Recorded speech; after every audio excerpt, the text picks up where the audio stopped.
नमस्कार दोस्तों, हम प्रेजेंट टेंस पढ़ना स्टार्ट कर चुके थे और इस प्रेजेंट टेंस में हमने स्टार्ट किया हुआ था प्रेजेंट इंडिफिनिट टेंस।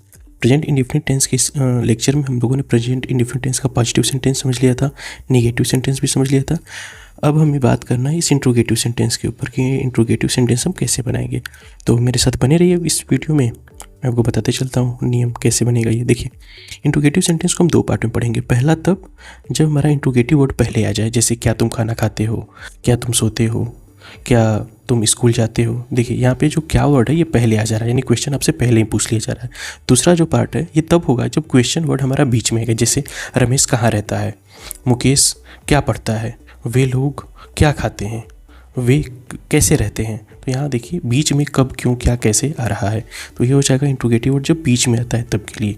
तो हम सबसे पहले स्टार्ट करेंगे ये पहला इंट्रोगेटिव वर्ड जब पहले आता है तब। देखिए इसको मैंने टाइप 1 नाम दे दिया है। तो इंट्रोगेटिव वर्ड जब वाक्य पहले आता है तो इसमें भी हमें समझना पड़ेगा, पहले सिंगुलर के लिए और फिर समझेंगे हम प्लूरल के लिए। तो सिंगुलर के लिए क्या रूल होगा, सबसे पहले हम लिखेंगे हेल्पिंग वर्ब, उसके बाद हमारा यूज होगा सब्जेक्ट और फिर होगा मेन वर्ब और फिर ऑब्जेक्ट। अब आप पूछेंगे सर हेल्पिंग वर्ब तो प्रेजेंट टेंस में, प्रेजेंट इंडिफिनिट टेंस में आपने बताया ही नहीं। जी हाँ, helping verb present indefinite tense के पॉजिटिव और निगेटिव नहीं लगता है, लेकिन इंट्रोगेटिव में हमें यूज करना पड़ता है। यहाँ पे हम लोगों को डू और डज का यूज करना होता है। ठीक, सॉरी, निगेटिव सेंटेंस में भी आपने देखा हुआ है डू और डज। तो सिंगुलर में हमको यूज करना होगा सबसे पहले हेल्पिंग वर्ब। हेल्पिंग वर्ब हमारा क्या होगा, डज लगेगा, क्योंकि हमारा जो सब्जेक्ट है ये क्या है, सिंगुलर है। फिर हमारा सब्जेक्ट आ जाएगा। सब्जेक्ट में क्या क्या हो सकता है, ही, सी, इट या फिर किसी का नेम, आपका नाम, हमारा नाम, इस चैनल का नाम, स्टडी विद प्रशांत पाठक, या कुछ भी जो भी नेम आएगा, ये सब सिंगुलर सब्जेक्ट्स होंगे। फिर आएगा मेन वर्ब और ऑब्जेक्ट। आइए अब एग्जाम्पल बना के देखते हैं। देखिए पहला है क्या वह किताब पढ़ता है। तो क्या वर्ड क्या इंडिकेट कर रहा है कि ये जो सेंटेंस है ये हमारा इंट्रोगेटिव सेंटेंस है, इंट्रोगेटिव सेंटेंस। अब इसको बनाने के लिए सबसे पहले हमको क्या लिखना पड़ेगा, हेल्पिंग वर्ब। अब हेल्पिंग वर्ब किसके अकॉर्डिंग हम चेक करेंगे, इस वह के अकॉर्डिंग। तो जो वह है ये क्या है, हमारा सिंगुलर है। तो जब ये सिंगुलर है तो हम यहाँ पे क्या लिखेंगे, डज लिखेंगे, डज। और डज के बाद फिर हमें क्या लिखना है, सब्जेक्ट लिखना है। सब्जेक्ट क्या है, ही, डज सी। पढ़ना, पढ़ना क्या हमारा मेन वर्ब। देखिए मेन वर्ब है तो फिर हम मेन वर्ब लिखते हैं। डज ही रीड, क्या यहाँ यस या यस लगेगा, आंसर होगा नो। क्यों, क्योंकि यस या यस हम इंट्रोगेटिव सेंटेंस में यूज नहीं करते हैं। डज ही रीड, क्या पढ़ रहा है, किताब पढ़ रहा है, तो ऑब्जेक्ट के रूप में हम बुक को लिख देंगे। Does he read book, does he read the book लिख सकते हैं, ए बुक लिख सकते हैं। ठीक, क्योंकि यहाँ पे अननोन है वो क्या पढ़ रहा है, कौन सी बुक पढ़ रहा है, तो हम ए भी लिख सकते हैं, द भी लिख सकते हैं। और लास्ट में क्वेश्चन मार्क देना ना भूलिए। क्या वे लोग बाजार जाते हैं, देखिए क्या वे लोग बाजार जाते हैं। अब ये जो वे लोग है ये तो हमारा हो गया प्लूरल, तो फिर हम इसको कैसे बनाएंगे, तो ये हम आगे समझते हैं फिर बताते हैं। देखिए ये प्लूरल सेंटेंस आ गया। प्लूरल में हमको क्या करना पड़ेगा, रूल 2 में सबसे पहले हम लिखेंगे हेल्पिंग वर्ब। हेल्पिंग वर्ब क्या हो जाएगा, डू हो जाएगा। फिर सब्जेक्ट, सब्जेक्ट क्या होगा, आई, वी, यू, दे, क्योंकि ये तो प्लूरल सब्जेक्ट हो गए। फिर हमें रखना होगा मेन वर्ब और उसके बाद ऑब्जेक्ट। अब एग्जाम्पल देखते हैं। क्या तुम लोग बाजार जाते हो, क्या के लिए क्या यूज होगा हमारा, हेल्पिंग वर्ब। क्यों, क्योंकि यहाँ पे देखिए क्या है, तुम, और तुम लोग कैसा सब्जेक्ट है, प्लूरल है। ये क्या है हमारा, प्लूरल है। जब प्लूरल होगा तो यहाँ पे हमको यूज करना पड़ेगा, टू। फिर मेन वर्ब, और मेन वर्ब क्या है, जाना, तो टू, सॉरी यहाँ पे हम लोगों को लिखना पड़ेगा डू यू। ये हो गया हमारा सब्जेक्ट डू यू। अब हम आएंगे मेन वर्ब के ऊपर। तो अब स्टेप हो गया, पहले मेन वर्ब मैंने बोला था do you go to market, फिर क्वेश्चन मार्क। ये टू मार्केट क्यों, क्योंकि हमें बाजार जाना। बाजार यहाँ पे कैसा वर्क करेगा, एक तरह से ऑब्जेक्ट का वर्क करेगा। क्या वे लोग कलम से लिखते हैं, क्या आ गया फिर से, और यहाँ पे फिर से आ गया वे लोग। तो वे लोग क्या इंडिकेट कर रहा है, प्लूरल सब्जेक्ट। तो हम लिखेंगे डू। क्यों डू, क्योंकि प्लूरल है। डू, दे से वे भी होता है, दे का यूज वे के लिए भी होता है और वे लोग के लिए भी होता है। दे पीपल नहीं लिखिए आप, डू दे लिख दीजिए, सामने वाला समझ जाएगा। Do they. अब इसके बाद हमारा मेन वर्ब क्या है, लिखना, डू दे राइट। अब यहाँ पे देखिए कलम से है, तो do they write with pen, by pen, from pen. अब यहाँ ये तीनों हो सकता है। अब कुछ लोग यहाँ ज्ञान देंगे कि नहीं हमें विथ लिखना चाहिए, कुछ कहेंगे बाई लिखना चाहिए, कुछ लोग बोलेंगे फ्रॉम। अब इसी कंफ्यूजन में आप इंग्लिश नहीं सीख पाएंगे। आप धूमधाम से जो मर्जी लिखिए, मैं बता रहा हूँ ना, कोई दिक्कत नहीं। Do they write with pen, हाँ सही है। Do they write by pen, सही है। Do they write from pen, सही है। बट जो मोस्टली यूज होता है ये होता है do they write with pen. ठीक, तो यहाँ पे आप भी विथ कर लीजिए। हालांकि अभी शुरुआती दौर में जो आप सीख रहे हैं तो इन कन्फ्यूजन में पढ़ना ही नहीं है कि हमें बाई लिखना है, विथ लिखना है, सब सही है। जब आप एक थोड़ा प्रोफेशनल लेवल पे आएंगे, जब आपको थोड़ा सा बड़ा सा आर्टिकल लिखना पड़ेगा, वहाँ आपको इन माइनर चीज़ों का ध्यान देना पड़ेगा, तब हम लोग समझा जाएगा। क्या मैं प्रतिदिन मोबाइल चलाता हूँ? क्या मैं प्रतिदिन मोबाइल चलाता हूँ? अभी ये मैं आ गया तो फिर से हमारा वही हो जाएगा डू आई। अब मोबाइल चलाना तो ड्राइव होता है, तो क्या यहाँ मोबाइल ड्राइव करेगी? नहीं। यहाँ पे थोड़ा सा कॉमन सेंस लगाना पड़ेगा। चलाने के लिए हम क्या यूज कर सकते हैं? हम मोबाइल को क्या करते हैं? यूज करते हैं। यूज करेंगे तो वही तो चला रहे हैं, तो यहाँ चलाने के लिए यूज वर्ड यूज होगा। देखिए कभी कभी सॉन्ग के लिए भी प्ले वर्ड यूज होता है। प्ले का मतलब ये होता है चलाना। जैसे क्या मैं म्यूजिक चलाता हूँ, तो चलाना यहाँ पे तो यूज होगा नहीं, वहाँ पे प्ले लिखेंगे, ठीक है। तो प्ले का मतलब भी चलाना होता है, बट जिस हिसाब से सेंटेंस रहेगा हम वहाँ उस तरह का वर्ब का यूज करेंगे। तो आइए देखते हैं क्या बनेगा। क्या मैं प्रतिदिन मोबाइल चलाता हूँ? Do I use mobile? Do I use mobile? Use ही लिख लीजिए। Do I use mobile? और डू आई यूज मोबाइल कब चला रहे हैं? प्रतिदिन, यानी डेली। अब फिर कुछ क्वेश्चन हो जाएगा कि ये डेली लिखें या यहाँ पे एवरीडे लिखें, क्या हो? आपकी जो मर्जी लिखिए, ठीक है, एवरीडे। अभी मेरा ये पर्पज है ही नहीं कि आपको मैं ये सिखाऊं कि यहाँ पे एवरीडे लिखना है या डेली लिखना है या क्या लिखना है। मेरा मेन पर्पज है कि आप ये पहचान पाएँ कि डू आई यूज़। आप यहाँ गलती ना करें, आई के साथ डज ना लगा दें और आई यूज की जगह आप यूजेस ना लिख दें। मेरा केवल इतना पर्पज है, और यहाँ पे ऑब्जेक्ट को आप सही तरीके से पुट कर पाए, ठीक। बाकी जो बच रहा है प्रीपोजिशन, कंजक्शन, ये धीरे धीरे हम लोग जब सीखते चलेंगे तो बना लेंगे। देखिए मैंने आप लोगों के लिए कुछ यहाँ पे प्रैक्टिस वर्क लिखा हुआ है। हो सकता है मेरी हैंड राइटिंग आपको ना समझे तो मैं बोल दे रहा हूँ। क्या मधु गाना गाती है? क्या तुम कार चलाते हो? क्या मोर जंगल में नाचता है? क्या शेर जंगल में शिकार करता है? क्या मुसीबत बताकर आती है?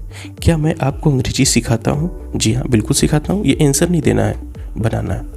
और उसके बाद है क्या इस चैनल से जुड़कर आपको लाभ होता है? तो इतनी सारी चीज़ें हैं जिसको हमें करना है।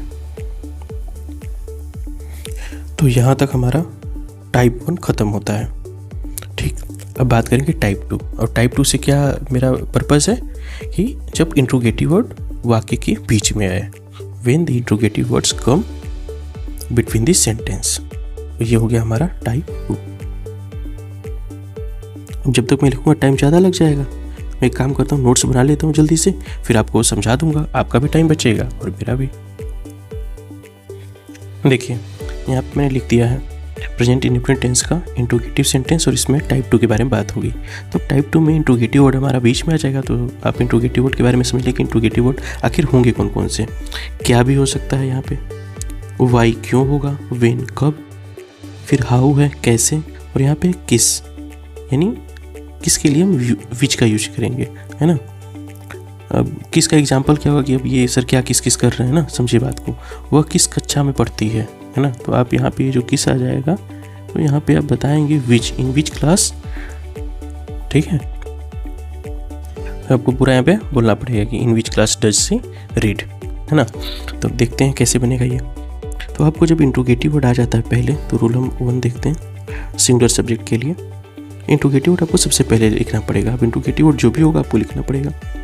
फिर हेल्पिंग वर्ड डज होगा, सिंगुलर सब्जेक्ट तो जानते हैं, मेन वर्ब, और फिर ऑब्जेक्ट। आइए बनाते हैं। राजेश कहाँ रहता है? यहाँ पे कहाँ क्या हमारा इंट्रोगेटिव वर्ड, तो लिखते हैं वेयर, और फिर helping verb does, where does Rajesh live, question mark.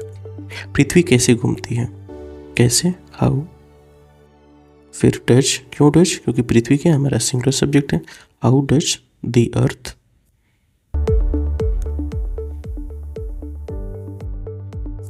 घूमना, रिवॉल्व, क्वेश्चन मार्क। वो क्यों नहीं पढ़ता है? फीस नहीं देता होगा। बनाइए यहाँ पे आप वाई, अच्छा सॉरी मैं इसे बना नहीं रहा हूँ। देखिए यहाँ पे क्यों के साथ नहीं भी आ गया, तो आपको करना क्या होगा, बस नोट लगा देना है। कब किसके बाद नोट लगाएंगे? इस सब्जेक्ट के बाद लगाएंगे। मैं एक एग्जांपल दे रहा हूँ, बाद में कभी समय मिलेगा तो इसके बारे में भी जिक्र करेंगे। वाई डज ही यहाँ पे हमने लिख दिया सबसे पहले इंट्रोगेटिव वर्ड, फिर आ गया हमारा हेल्पिंग वर्ब, मेन वर्ब, अब ये not. Why does he not read. अच्छा रीड नहीं होगा, यहाँ पे स्टडी होगा, ये हमें तो पता नहीं ना कि वो क्या कर रहा है। अब कुछ कन्फ्यूजन होता है स्टडी में और रीड में, ये भी दूर कर लेते हैं, स्टडी वर्सेस रीड। देखिए जो स्टडी होता है ये बताता है कि बच्चा पढ़ भी रहा है और लिख भी रहा है, यानी स्टडी कंबाइनली बोला जाता है, पढ़ने लिखने दोनों को हम क्या बोलते हैं, स्टडी करना। और जब रीड आता है तो इसका केवल मतलब होगा पढ़ना, केवल पढ़ना होता है। तो यहाँ पे वह क्यों नहीं पढ़ता है, अभी पढ़ना इन द सेंस केवल और केवल इस पढ़ने के बारे में तो बात हो नहीं रही है, बात हो रही होगी पढ़ने और लिखने दोनों के बारे में, पर्टिकुलरली पता नहीं, इसलिए हम यहाँ पे क्या यूज करेंगे, स्टडी। अगर यही क्वेश्चन रहता है वह क्यों नहीं किताब पढ़ता है, तो डेफिनेटली हमको रीड का यूज करना पड़ता है। आई होप आपको स्टडी और रीड का डिफरेंस समझ में आया होगा। आगे बढ़ते हैं, प्लूरल सब्जेक्ट के लिए देखते हैं। देखिए मुझे प्लूरल नहीं बोलने आता है, हो सकता है मैं कभी प्लूरल कर दूँ तो आप उस चीज़ को माइंड नहीं करेंगे। देखिए plural subject, interrogative word, helping verb, फिर प्लूरल सब्जेक्ट, मेन वर्ब और ऑब्जेक्ट। तुम लोग कहाँ जाते हो, इंट्रोगेटिव वर्ड आ गया कहाँ, यहाँ पे लिख दे रहे हैं वेयर, फिर डू या डज डू, क्यों डू क्योंकि यहाँ पे तुम लोग है और तुम लोग क्या हमारा प्लूरल है। वेयर डू यू, जाने का गो, वेयर डू यू गो। अब तुम लोग हो या फिर तुम हो, दोनों के लिए हम यू का यूज करेंगे, है ना। आगे से चलेंगे तो फिर हम सीखेंगे कि वेयर डू यहाँ पे यू के साथ यू लिखें या यू पीपल लिखें। वे लोग किधर रहते हैं, जैसे पूछा जाता है ना हिंदी में किधर कहाँ, तो किधर और कहाँ पे इंग्लिश में हम सेम ही लेते हैं वेयर का। तो वे लोग किधर रहते हैं, फिर वे लोग कहाँ रहते हैं, वेयर।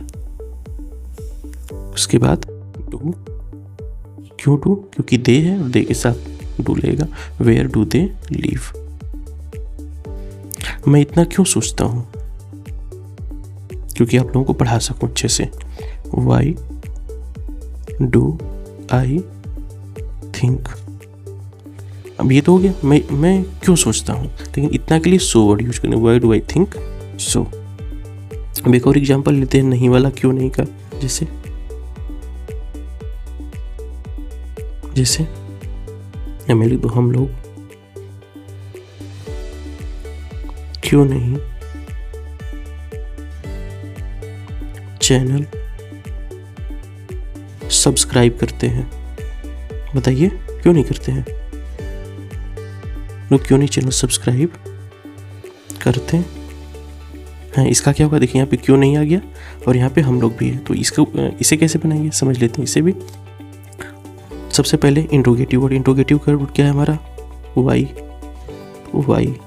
फिर हेल्पिंग वर्ड किसके अकॉर्डिंग लगेगा, हम लोग, और हम लोग के अकॉर्डिंग क्या लगेगा, डू, वाई डू।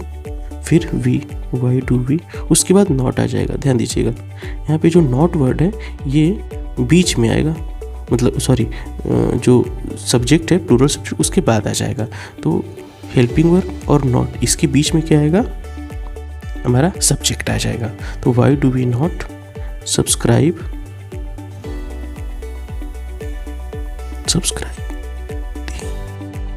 चैनल।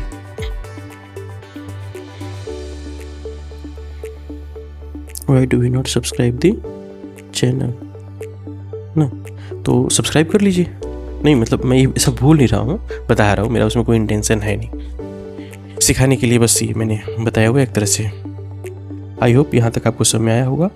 तो ये आपका पूरा चैप्टर का समरी या कह लीजिए कि पूरा चैप्टर का एक्सप्लेनेशन रहा। यहाँ तक आपका प्रेजेंट इंडेफिनिट टेंस समाप्त होता है, यानी मैं लिख सकता हूँ द एंड। आप इसकी प्रैक्टिस कीजिएगा। अब जो हमारा स्टार्ट होगा ये होगा प्रेजेंट कंटिन्यूअस टेंस, प्रेजेंट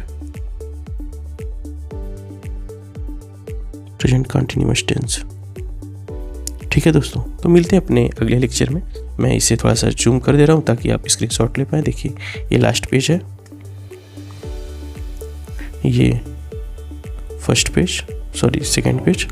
इसके पहले आज हम लोगों ने यहाँ से पढ़ना, नहीं यहाँ से नहीं, इससे पहले भी हमने पढ़ना है। यहाँ ये हो गया और फिर ये। तो उम्मीद है आपने स्क्रीनशॉट भी ले लिया होगा। तो मिलते हैं अगले लेक्चर में, तब तक के लिए थैंक यू दोस्तों।